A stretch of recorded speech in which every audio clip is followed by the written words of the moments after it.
1857 की क्रांति तो हम सबको मालूम है। ब्रिटिश भारत में आजादी की चाहत लिए क्रांतिकारियों का यह पहला विद्रोह था। लखनऊ, बरेली, कानपुर, झांसी, बिहार, ग्वालियर और इलाहाबाद जैसी जगहों पर यह विद्रोह पनपा और बेगम हजरत महल, तात्या टोपे, मंगल पांडे और रानी लक्ष्मीबाई इस क्रांति के प्रमुख चेहरे बनकर उभरे। उस दौर में अपने उत्तराखंड में भी एक जगह ऐसी थी जहां अंग्रेजों के खिलाफ विद्रोह के बीज फूटे। पहाड़ के एक वीर क्रांतिकारी ने एक गुप्त सैन्य संगठन बनाकर अंग्रेजों के खिलाफ बड़ा आंदोलन चलाया। उत्तराखंड के इस पहले स्वतंत्रता सेनानी और क्रांतिकारी का नाम था कालू मेहर। नमस्कार, मैं हूं अमन और आज के इस एपिसोड में आपको बताऊंगा काली कुमाऊं के वीर कालू मेहर की वो कहानी जब उन्होंने अंग्रेजों के खिलाफ एक गुप्त संगठन बनाकर आंदोलन की नींव रखी। तो हुआ यूं था।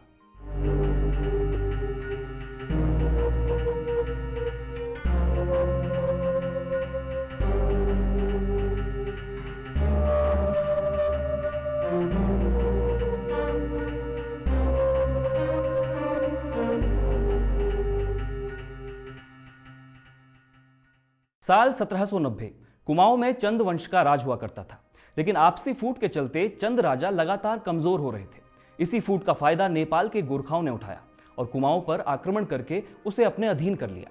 कुमाऊं को जीत लेने के बाद गोरखाओं की नजर अब गढ़वाल पर थी। साल 1804 आते आते उन्होंने इसे भी जीत लिया और इस तरह से कुमाऊं से लेकर गढ़वाल तक पूरे क्षेत्र में गोरखाओं का शासन स्थापित हो गया। यह शासन तब तक कायम रहा जब तक अंग्रेजों ने गोरखाओं को हराकर ईस्ट इंडिया कंपनी का राज स्थापित नहीं कर दिया था। साल 1815 में ईस्ट इंडिया कंपनी का राज स्थापित होने के साथ ही गढ़वाल दो भागों में बंट गया। एक था ब्रिटिश गढ़वाल और दूसरा था टिहरी गढ़वाल। ब्रिटिश गढ़वाल को कुमाऊं कमिश्नरी में सम्मिलित कर लिया गया, जबकि टिहरी गढ़वाल में परमार वंश की पुनः स्थापना हुई। इस घटनाक्रम के कुछ दशक बाद इतिहास का एक बड़ा पड़ाव बना साल 1857। वो 1857 जब अंग्रेजी हुकूमत ने पहली बार विद्रोह की ज्वाला देखी। वो 1857 जिसे आजादी की पहली लड़ाई भी कहा गया। हालांकि उत्तराखंड में इस ऐतिहासिक घटना का बहुत व्यापक असर देखने को नहीं मिला, लेकिन यहां भी कुछ क्रांतिकारी ऐसे हुए जिन्होंने पहाड़ में अंग्रेजों के खिलाफ विद्रोह को मजबूत किया। ऐसे ही एक क्रांतिकारी थे कालू मेहर। लोहाघाट के पास ही मेहर गांव है। इसी गांव में 1831 में कालू मेहर का जन्म हुआ था। वो एक संपन्न परिवार में पले बड़े थे। उनकी अंग्रेजों के खिलाफ लड़ने और आजादी पाने की छटपटाहट किसी से छिपी नहीं थी। इसी छटपटाहट के चलते साल 1857 में उन्होंने अंग्रेजों के खिलाफ एक गुप्त सैन्य संगठन खड़ा किया। ब्रिटिश हुकूमत को इस बात की बिल्कुल उम्मीद नहीं थी कि उत्तराखंड जैसी जगह में इस क्रांति की चिंगारी पनप उठेगी। कालू मेहर को कुछ राजाओं का भी समर्थन प्राप्त था। रुहेला के नवाब खान बहादुर खान, अवध के नवाब वाजिद अली शाह और टिहरी के राजा ने अंग्रेजों के खिलाफ लड़ने में कालू मेहर और उनके साथियों को सहयोग देने का वादा किया। बद्रीदत्त पांडे की लिखी किताब कुमाऊं का इतिहास में जिक्र मिलता है कि अवध के नवाब वाजिद अली शाह ने कालू मेहर को एक पत्र लिखा और कहा कि अगर वे लोग अंग्रेजों के खिलाफ जंग में शामिल होते हैं तो उन्हें जितना भी धन चाहिए वो दिया जाएगा।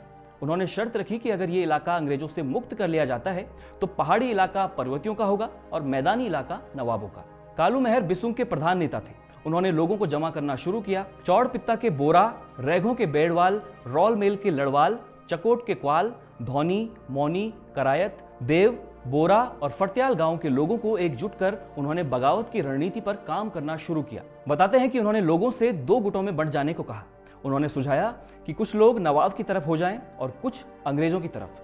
फिर दोनों पालों से जो कुछ हासिल हो उसे आपस में बांट लिया जाए। इस तरह से कालू मेहर आनंद सिंह फरत्याल और बीसन सिंह करायत आदि लखनऊ के नवाब के साथ हो गए और माधो सिंह फरत्याल, नर सिंह लठवाल और खुशाल सिंह जुलाल आदि अंग्रेजों की तरफ। लोहाघाट के चांदमारी में उस दौरान अंग्रेजों की बैरक हुआ करती थी। कालू मेहर ने अपने साथियों के साथ इन बैरकों पर हमला बोल दिया और इनमें आग लगा दी। यह हमला अंग्रेजों के लिए बिल्कुल अप्रत्याशित था। वहां मौजूद सभी अंग्रेज वहां से भाग गए। इस घटना के बाद अंग्रेजों ने अल्मोड़ा और नैनीताल के रास्ते अपनी अन्य सैन्य टुकड़ियों को काली कुमाऊं यानी कि चंपावत की ओर रवाना किया। कालू मेहर और उनके साथियों को जैसे ही ये बात मालूम पड़ी, उन्होंने पूरे काली कुमाऊं क्षेत्र के लोगों को संगठित करना शुरू कर दिया। इन सभी लोगों का काफिला फिर बस्तिया की तरफ बढ़ा, जहां इन क्रांतिकारियों ने अमोड़ी के पास ही बसे किरमोली गांव में कुछ हथियार और पैसे छिपाए हुए थे।